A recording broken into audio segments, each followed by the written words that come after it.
I am Clark REPASO, And I'm DEMETRIO DELA and we're from Quezon City University and currently OJTs in Casparsteel Roofing. Remember, don't forget to like, subscribe our YouTube channel, Caspar Roofing Channel. These are insulated metal panels, or frequently referred as sandwich metals. A layer of foam insulations between two sheets of metals. These panels serve as an outer wall and roof of the buildings. It consists a solid layer of insulations between two sheets of metals.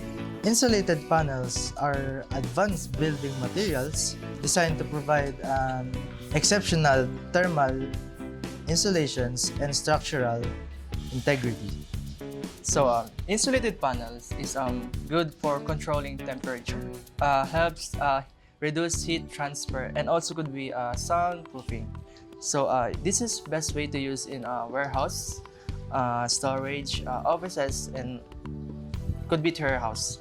So, why we should use this? Because it's easy to use and faster install, energy efficient, and not time consuming.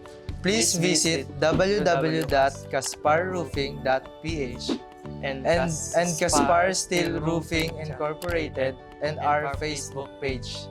If you want strong, durable, and built to last, all you need to do is raise the roof!